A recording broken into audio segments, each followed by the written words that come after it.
Are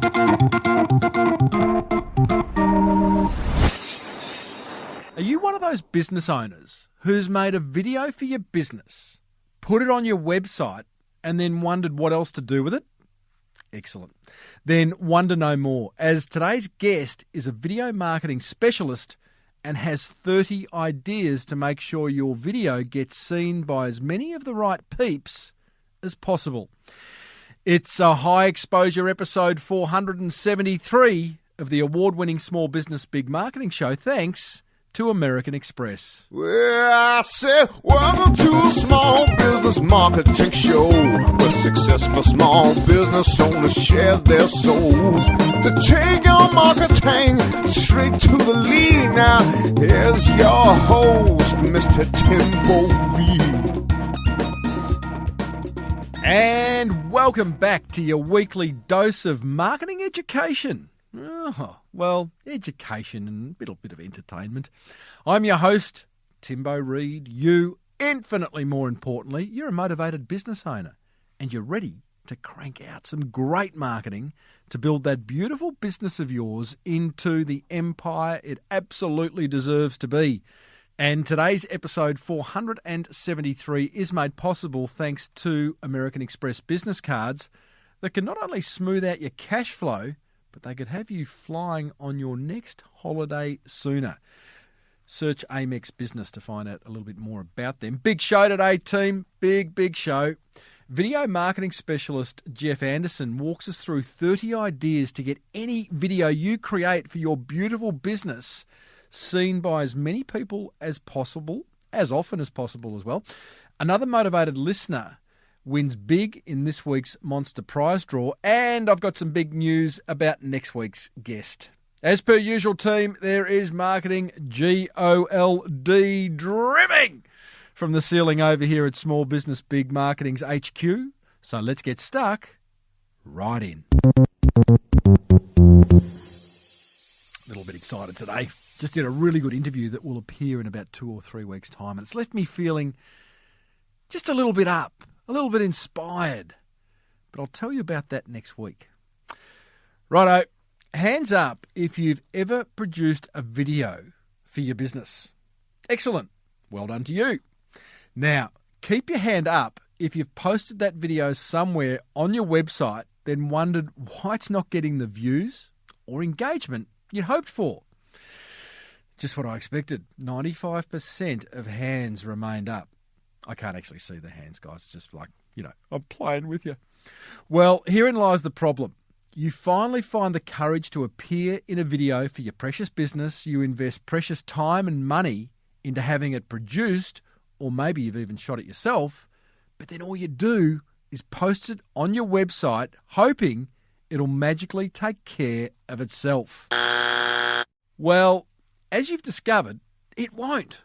But that's all about to change, thanks to video marketing expert Geoff Anderson of Sonic Sight, who's been producing marketing videos for businesses and schools since 1993. Wow, was video available back then? Yeah, I think it was. He's even written 2 books on the topic, Shoot Me Now and Watch Me Now. You're going to need a notebook for this one. In the first half, we talk about some tips and tricks to optimising your video production. Then, in the second half of this chat, Geoff shares 30 ways to get every video you produce seen. Pens at the ready.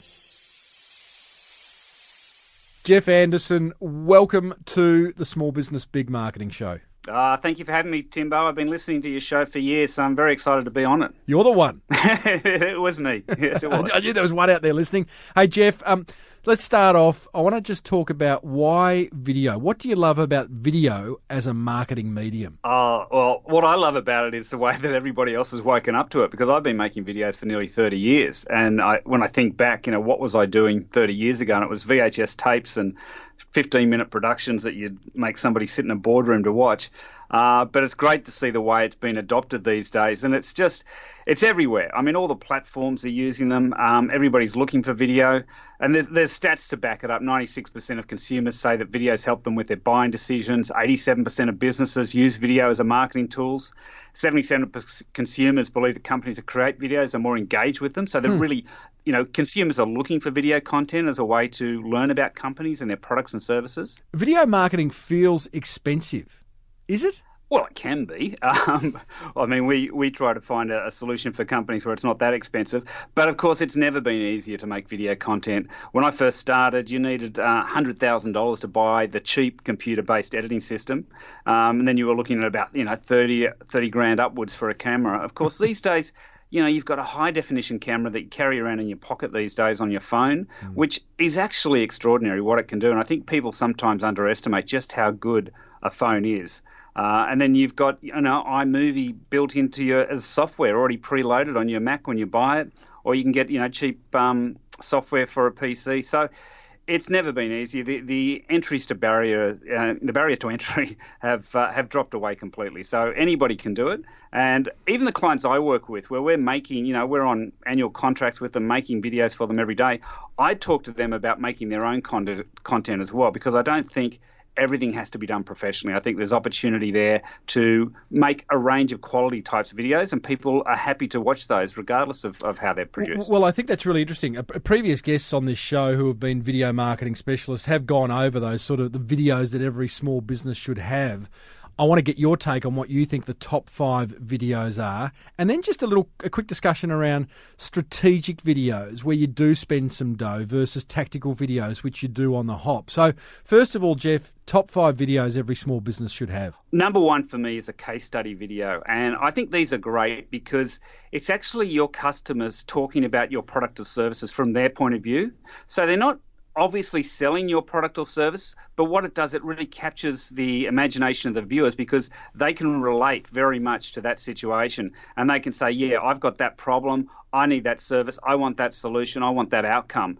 And so I take customers on a 4-step process with the case studies. I say, what was the problem that you were having? What was the product or service that was provided? How has that helped transform your business or your life, depending on what it is? And then how are you now feeling as a result? So that's the case study. That's number 1. I think it's a no-brainer. And it's Number 2? Number 2, 5 mistakes.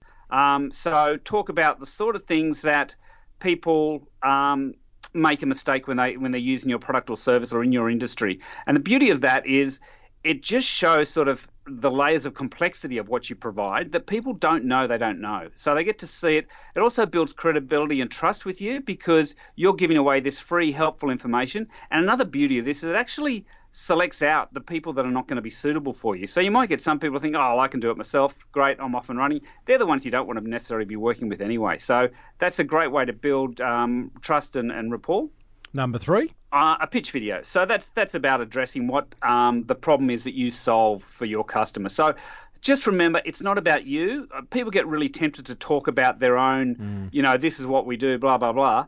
And you really need to keep asking yourself, why does this matter to the customer? So start out with talking about what the problem is and then how your product or service solves that problem and how you're going to be the ideal solution for them.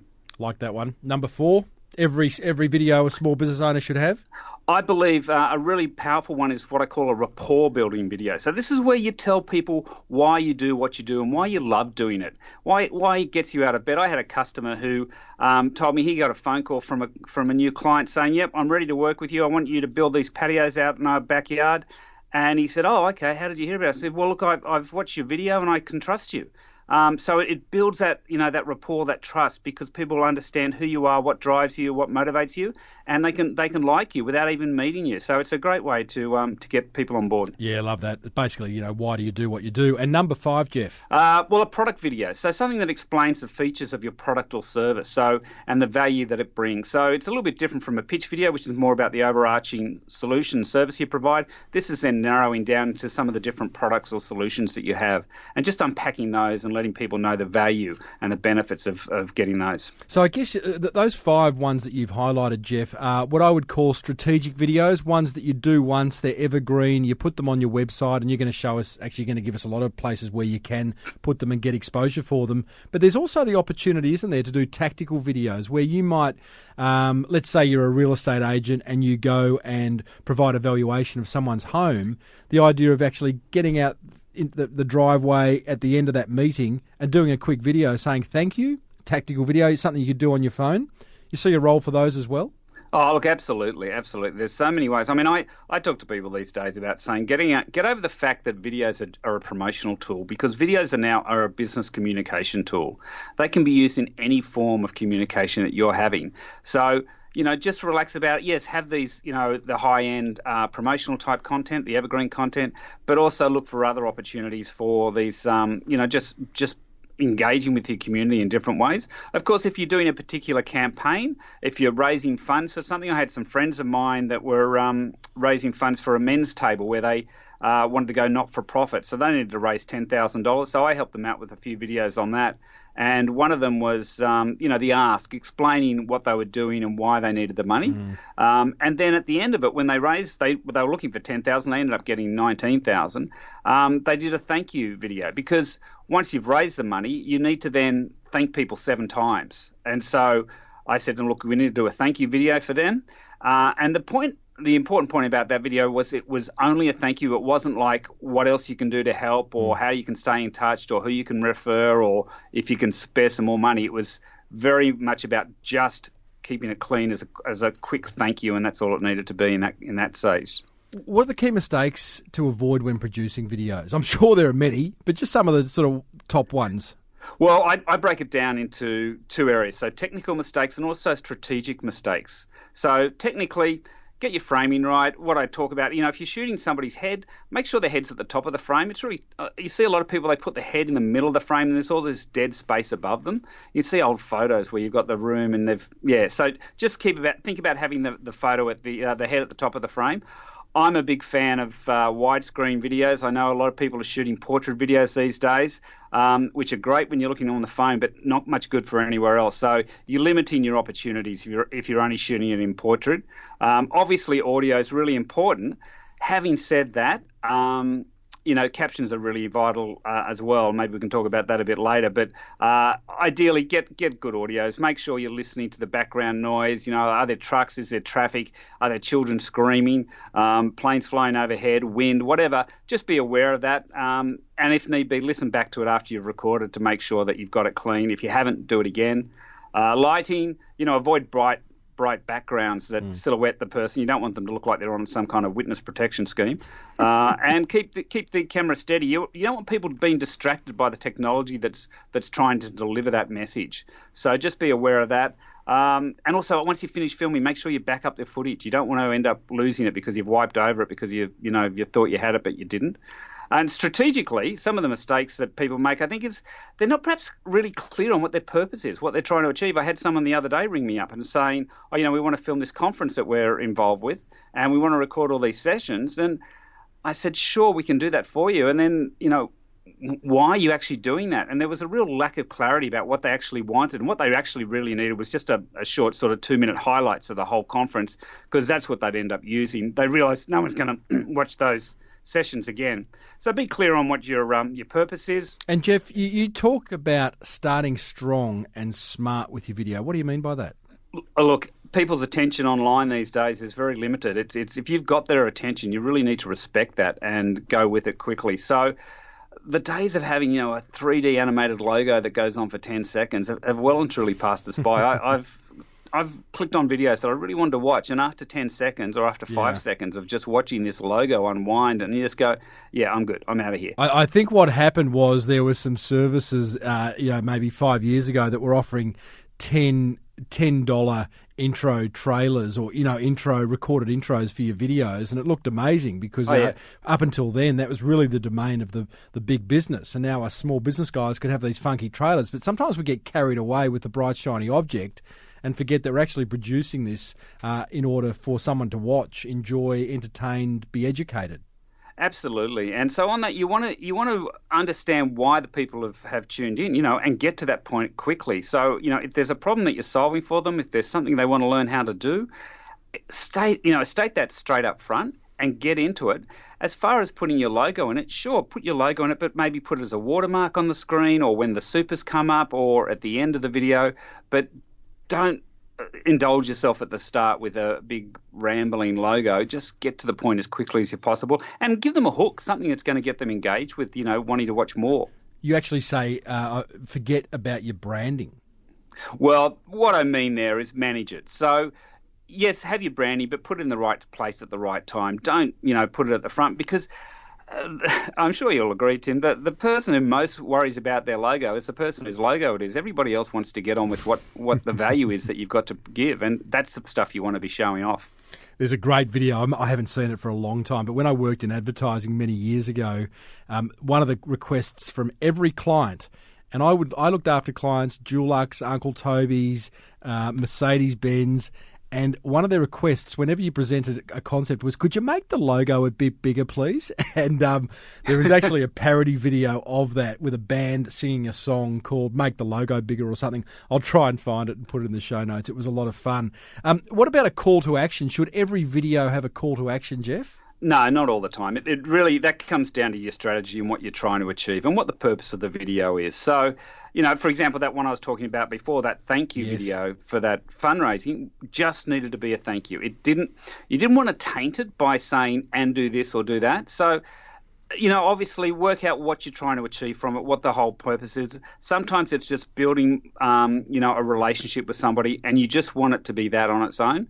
Obviously, other times, you need to, what I talk about in my new book is knowing what the next step is you want people to take after watching your video and being really clear on that because, it can be really tempting. People just put a video up and think, great, I've done my job. And it's like, no, what do you actually want them to achieve? Because watching the video is just part of the process. The step you want them to do is what's going to happen after they've watched the video. So having clarity around that is really important. And I think that's really important, Geoff, because the obvious place to land is that every video you produce, you want it to end in a sale or an inquiry. But maybe that's unreasonable. Maybe the call to action is watch the next video, as you say, or do another step that's leading them down a path of inquiry and hopefully purchase at the end of it. But sometimes we don't want to rush these things and take the marketing process a bit slower, if you like, the sales process a bit slower. Yeah, and sometimes it's about building community. It's about just nurturing that community, keeping them engaged,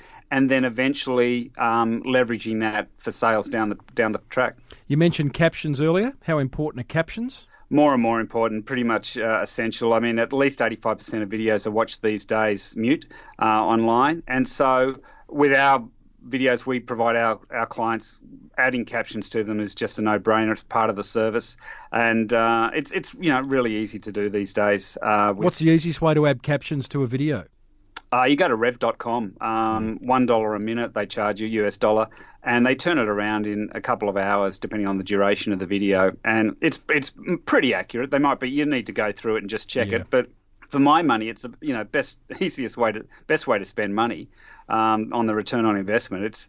They do it themselves, and it's bang. You've got your captions file which you can upload onto your LinkedIn video or your Facebook video. For some of the platforms, you need to actually burn it onto the video, so you need to go back into the edit suite to actually put it on the video so it's there all the whole time, which is actually what I prefer to do because you've got control of it then, and everybody sees it every time it goes out. So you've got your captions on your video, Geoff, which are essentially subtitles. What about the transcription? Is it best practice to post that into the description that YouTube or Vimeo or any of these hosts allow you to do? Yeah, absolutely. So that's going to help you with your SEO. It's going to make it easier for people to find your video if they're searching for terms and commentary that you use in the video. It also helps Google understand what the video is about. So when people are searching and it knows, okay, that's a video, it's going to promote video above other platforms, other media, if it can. So if you make it easy for Google to understand what's the content by having the transcription there, you've got more chance of getting it seen. Just on SEO, we've talked about captions, we've talked about transcriptions. There is that geeky term called metadata, which is basically those fields that, again, YouTube or Vimeo or wherever you're hosting your video allows you to fill out, again, to tell Google and the other search engines that there's a video here and what's it about. And any tips on optimising your metadata? Well, look, obviously think about the keywords that are going to most resonate with the audience that you're promoting it to. Another thing to think about all this, though, is also when you're posting your videos online, you're not just putting a video on it by itself. You've generally got some text around it explaining what it is, and that's really important content and data as well in terms of getting people engaged with your video. So, and that's why you don't need the titles, the big rambling starts, because you can explain this video is about this, click here to watch. So I call that sort of the packaging that goes around part of your video, and it's a big part of it because wherever you're posting your video these days, whether it's on a website, YouTube, Facebook, Instagram, it's going to have some kind of information around it. So that's where you can actually get people in, explain what the video is. You want to keep it to, 60 words or something or less, and that's going to help them get engaged straight away. Geoff, you've shot a bunch of videos. Where do you host them? YouTube, you've mentioned Vimeo, there's Wistia. I'm sure there are other places. Where do you upload these videos to? I like YouTube and Vimeo, and in fact I use both of them myself from time to time. These days I'm actually using Vimeo as an archiving way of keep managing all our videos because it's a great way for us to do it. It's got some great features in terms of you can actually sell your videos on Vimeo as well. You can package them up in collections. YouTube is really good, and there's no reason why you can't have them on both. YouTube is great because it's such a powerful search engine. People go there to specifically look up products or services or have problems solved. So if you've got your videos on YouTube, it's got great search power. So either of those are great. I don't tend to use Wistia. I know it's got some great analytic data. Vimeo these days has great analytic information in it as well. So what do you think about the idea of embedding a YouTube video on a website? Because with that comes all the YouTube branding, visual branding. Do you think it looks cheap, or is it completely acceptable? It used to be a bit better because you can control more the related videos it shows afterwards, but I believe it's now gone and taken control of that back so that you have to see these related videos, so it keeps them going. Look, I think Vimeo provides a much cleaner interface for that. You can actually nominate which parts of the menu you want to show with Vimeo, so you can turn a whole range of things on or off. So it does give you a lot more control. You can change the color scheme of Vimeo as well, so you can have it in your own branding. So that gives us a nice look as well. So yeah, Vimeo is certainly a much cleaner, nicer looking thing. Look, but people understand what YouTube is. They know what you've done. I don't think Vimeo is cleaner, but people know what YouTube is and they get it.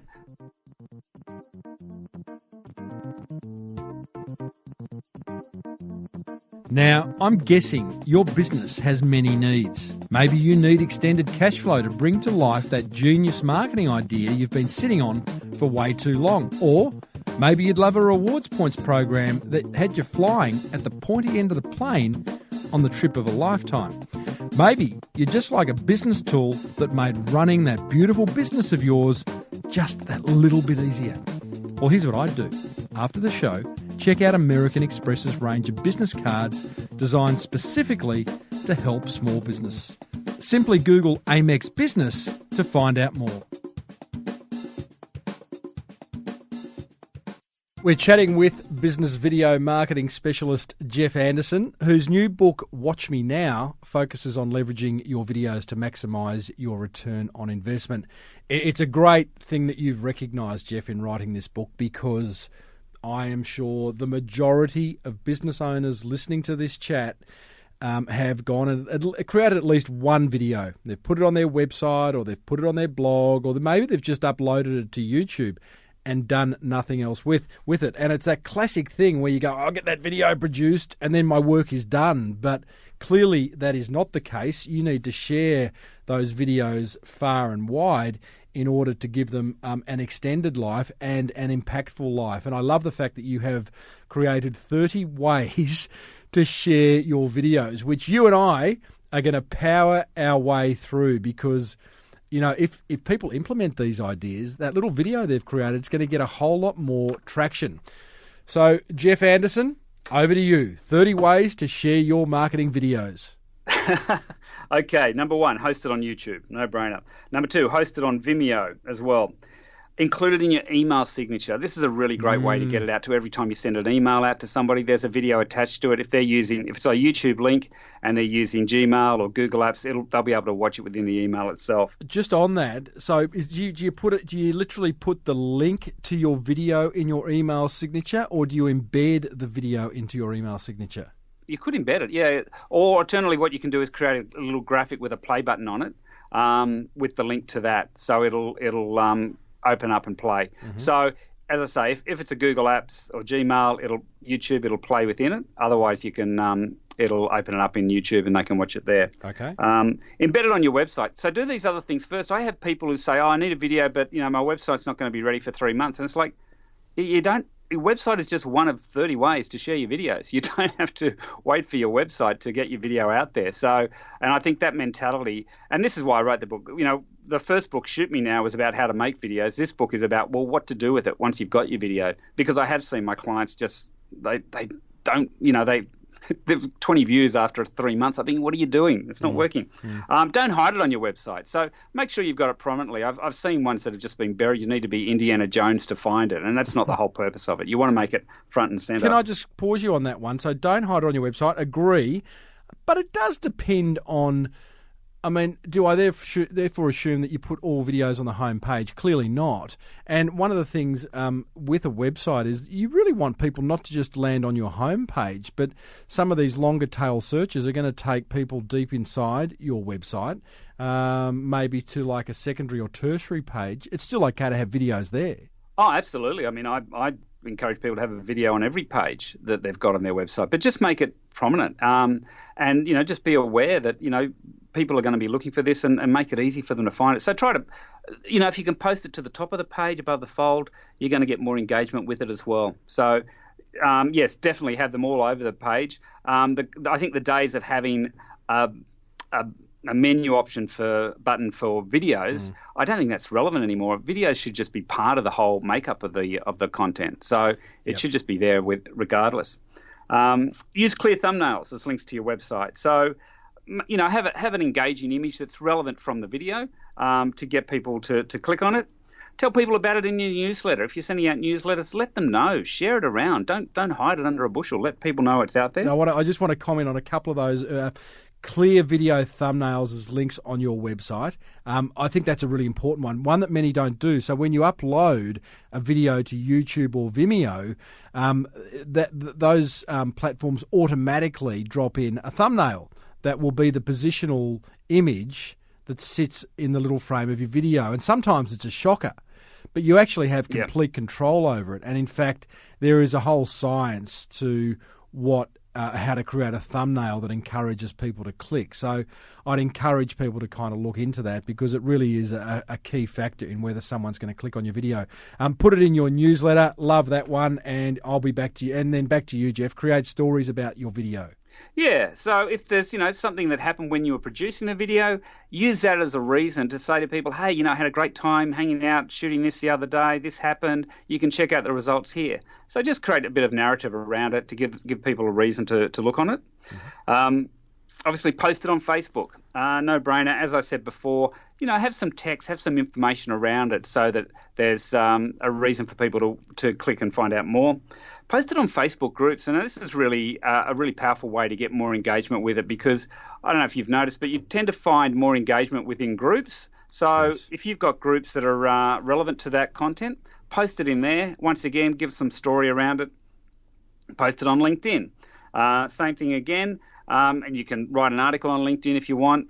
You can share it with the groups on LinkedIn. Again, you get better targeted engagement when you put it within the groups.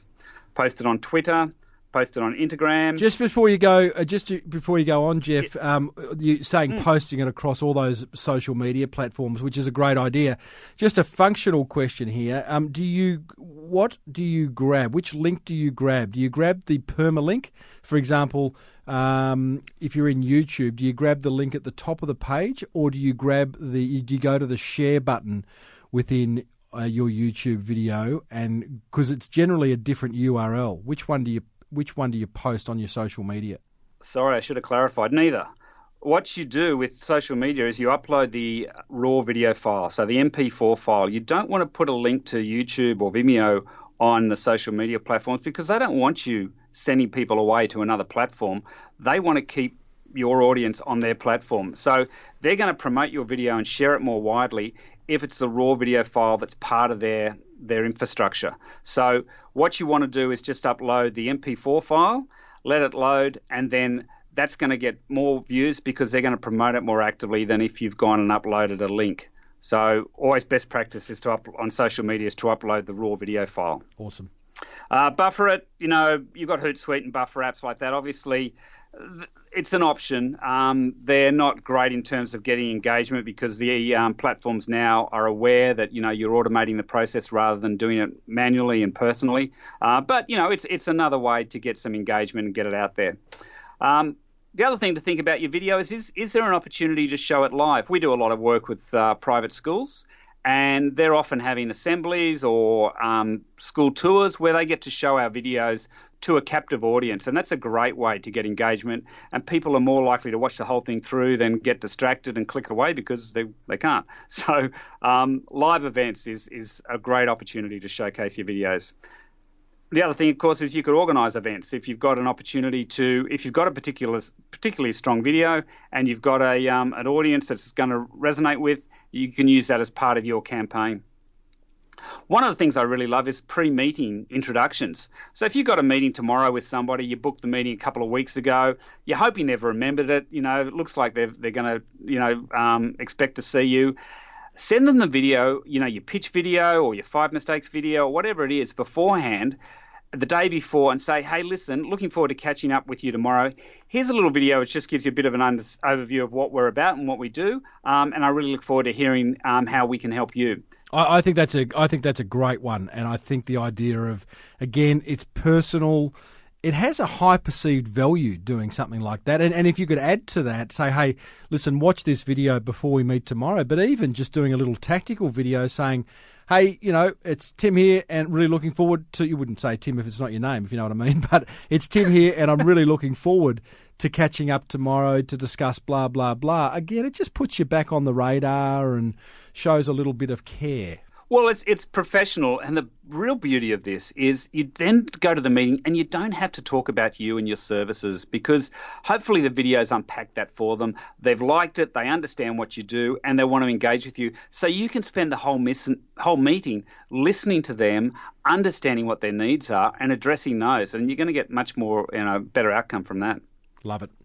Next one, number 19 we're up to, by the way, be mobile ready. Yeah, so make sure you've got your video on your phone. I mean, these days with easy access to data, it's not as relevant as it used to be. But, if you've got an important video on your phone or your iPad or your computer, when you're out and about and something comes up, you can quickly bring it up, show it to somebody, say, oh, yeah, look, this is what we do, blah, blah, blah. So, or at least have access to your YouTube channel or your videos online so that you can bring those up quickly while you're there when a situation arises. Love it. And, of course, targeted marketing with your advertising. With Facebook, you can really go and be quite specific who you want to see your videos. They've shown to have great engagement with the ads, and it really does convert. So it's a more expensive way with advertising, but the conversions are much higher. So it's certainly worth looking at from that perspective. You can do the same with YouTube advertising, promote it, let people know it's out there when they're on YouTube, and same with LinkedIn advertising. The other way to get your videos out to people is to have a way for them to download it. So we can do that easily with Vimeo because you can have a download link on Vimeo. So as you send it out, people can just download it. Or you can send it on Hightail or WeTransfer or one of those, or Google Drive, one of those, or Dropbox, one of those apps that are out there that enable you to send large files, which are not going to be able to be attached in an email. But that means they've got it on their desktop for whatever they need it. And Geoff, I really love the idea of sending content one to one. So often we create content, and I do this with my podcast. I create an episode and it goes out to tens of thousands of people, which is great. But I also love the idea of when I'm speaking to a business owner, say if I'm giving a keynote at a conference, and someone puts their hand up and says, can you just tell us a little bit more about LinkedIn, for example? I can then say, hey, listen, I've actually done a whole interview with one of the original founders of LinkedIn. Can I send you that link? And it's exactly what you're talking about with FTPing video files, where you just send one video to one person. It can have a great impact. Well, I think in this day of so much automation, when somebody receives something which they realise is personalised, it's like getting a letter in the mail these days. It does cut through the noise a lot more. So it's certainly worth looking at that. Number 24. Ask your community to share the love. So if you've got people in your community, get them to get engaged with the video and share it around. One of the great ways you can get some traction on LinkedIn is if you put a post up there, and if you've got a select group of a couple of dozen people and you say, hey, listen, I've just shared this. Can you jump on board now? Quickly have a comment, a like and a share. If they all do that pretty quickly, it really boosts the engagement with that post, and more people will see it. So if you can get your friends and family to jump on board with content that you're putting out there, you're going to get a better outcome.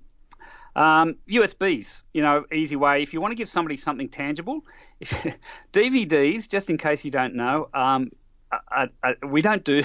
We've had some clients say, "Oh, can you do a DVD?" And I said, "No, we're not going to do them. We don't do them anymore because nobody's got a DVD player. Nobody wants to handle a DVD disc."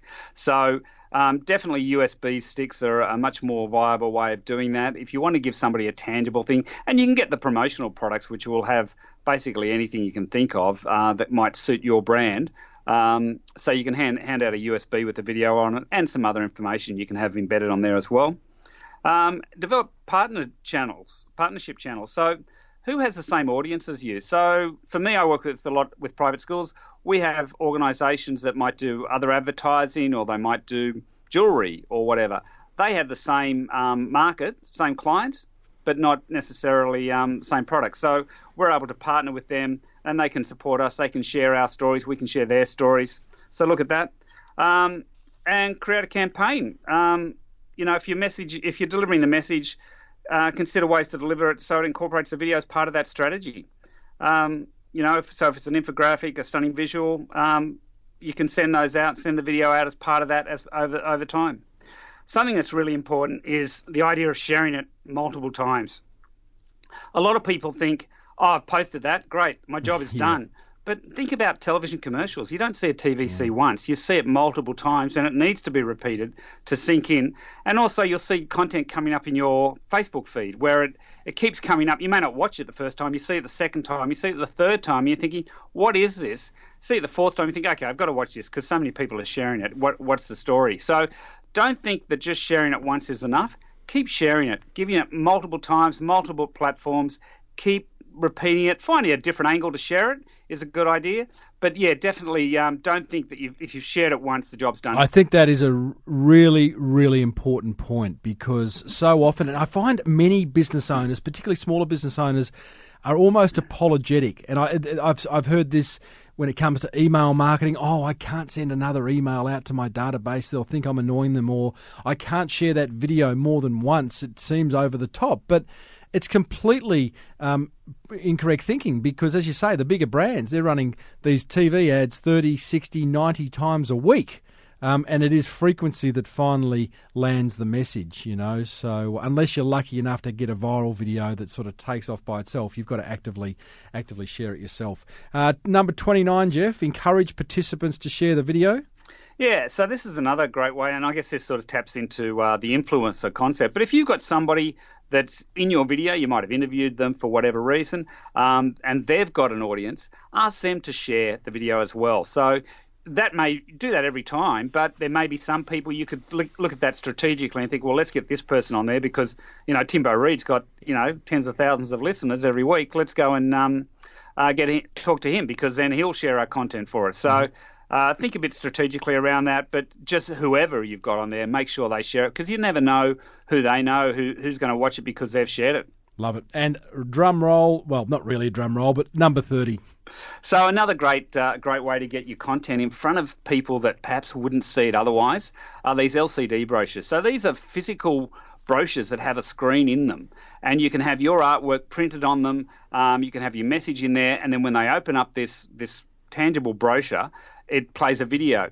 And this is ideal if there's somebody that you really know is going to be an ideal client and they're going to love your product or service, but you just can't get through the gatekeepers. Put one of these in a handwritten envelope with a handwritten note.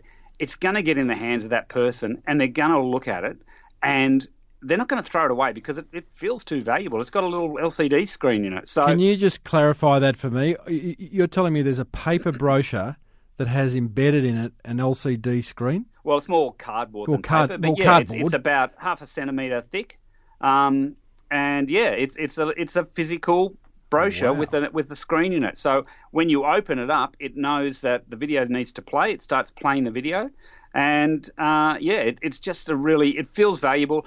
Depending on the quantities, they go from probably somewhere between $50 and $100, depending on how many you make.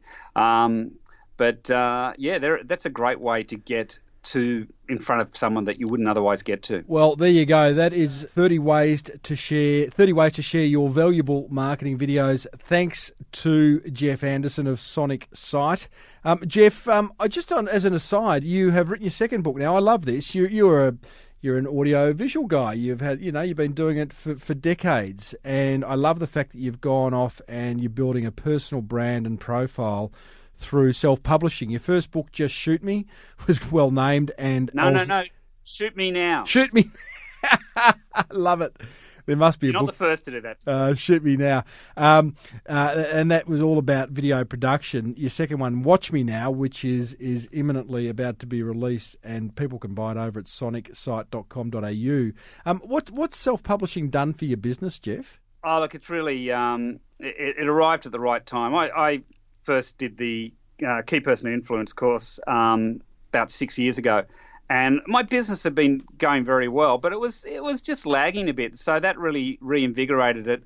I had a great story of a client who rang me up. He was from a government agency. He says, "Look, I've got a copy of your book, and we've got a $25,000 video to make. Are you interested?" And I'm thinking, yeah, I'm interested.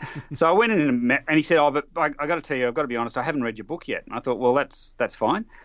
So I went and met with him, and he told me about the project, and I asked what I thought was a great question. I said, "So what are you looking for in a winning tender?" And he said, "Because we've got to get 3 quotes because of the value." I said, "No problem. What's going to get us across the line?"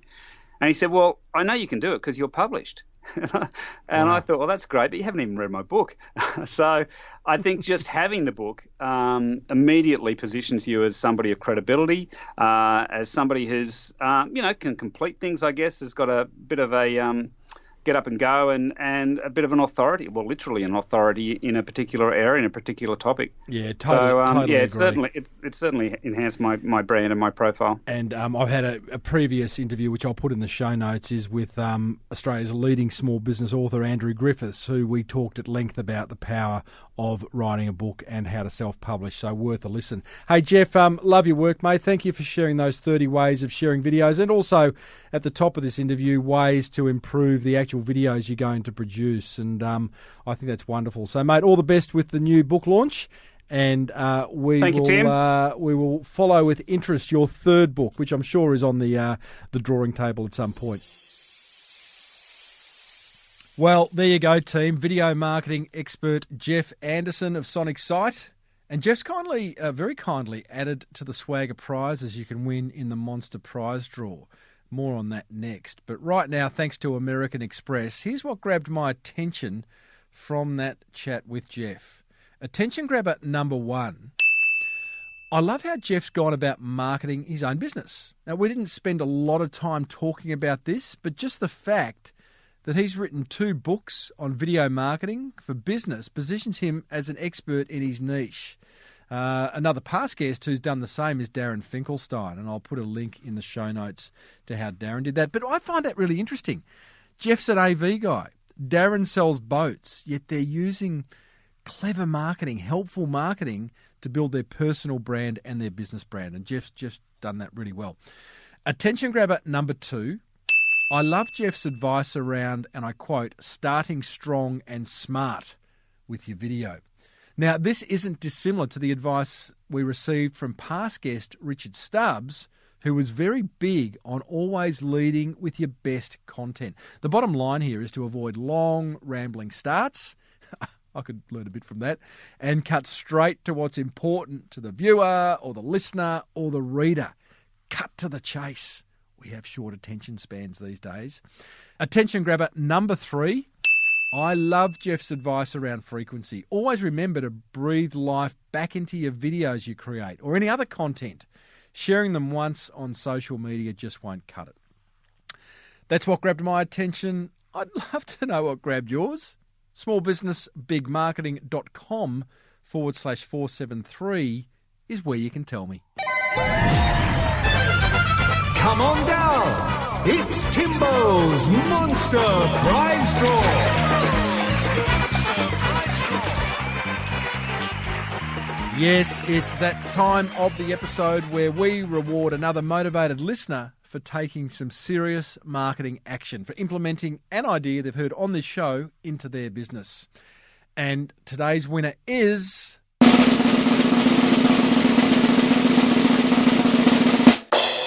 David Weir of Young Turks Barbers. Well done, David.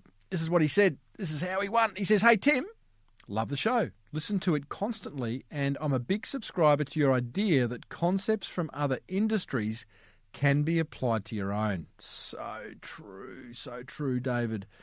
Too many people skim the podcast subject line and go, "Oh, that's not for me." I reckon every episode I produce, there's something in it, no matter what your business. But I'm biased. David goes on to say, "I'm an architect and my partner Christian is a barber, and together we opened our barber shop, Young Turks, in the beachside suburb of Mossman Park.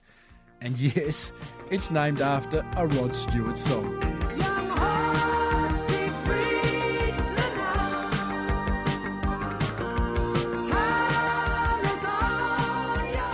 Oh, I love that song. Love it. Takes me way back into the 80s. What a great time that was. I digress. David goes on to say, "The biggest issue we had when we opened was managing all aspects of the business, particularly as I was still running my architecture practice, which was next door. So as we approached our 3rd birthday, we decided to outsource. Now all our promotional graphics and social media engagement are done by people with more time and better skills." Good move, Dave. "We even went through one of your past sponsors in 99 Designs to find a great graphic designer." I reckon that promo's still there probably if you want to find great graphic designers and get $100 off. 99designs.com.au/Timbo and you get $100 off your first brief. Maybe there, may not be. Now we get to focus on the business and be confident that our graphics will be beautiful and our Instagram posts photographed, copywritten and uploaded expertly. A massive relief and confidence booster. Thanks for all your helpful marketing, Timbo. It's a joy to be able to listen and learn from such a well-produced and Aussie-made podcast." My producer, Jamie's just nodding his head going, yeah, it is well-produced. Best regards, David Weir, Director, Young Turks Barbers. youngturksbarbers.com.au is the website address. Good on you, Dave. That is an awesome thing to have implemented, and I'm glad you're seeing results from it. As a result, you win access to Geoff Anderson's video marketing course valued at $197, $50 Snackwise sample box. You win a full range of Lies spirits valued at $500, Lies non-alcoholic spirits, I should say, $500 worth. A Saya Skincare Basins Essentials pack, $79, a $100 voucher to buy some tradies underwear, on-the-go merchandise voucher, $75, a Beach People voucher, $50, 6-pack of Mr. Lee's Hong Kong street beef noodles. I love them. They're $30. My DNA test kit, $99. You got promotion on this show and a backlink in the show notes. What more could you ask for? Possibly a round the world business class ticket. Don't have one of those. I'm sorry. Dave, you've done great. Well done. Everyone else, send me an email. tim@timreid.com.au. Tell me an idea that's working in your business that you learnt from this show. If I read it out on air, you win.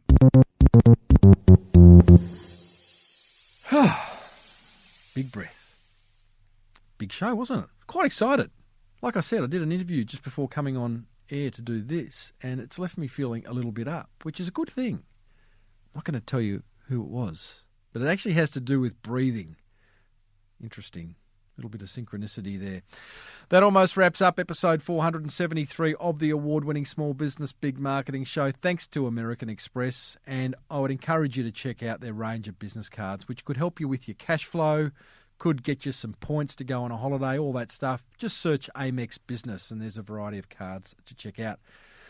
Now, next week, we catch up with a fellow whose mobile personal training business, which services over 2,000 suburbs, has just been ranked in the top 5 PT businesses in Australia. He tells us how he's done that. Don't forget there's an entire back catalogue of interviews over at smallbusinessbigmarketing.com, where you can also buy my book, The Boomerang Effect.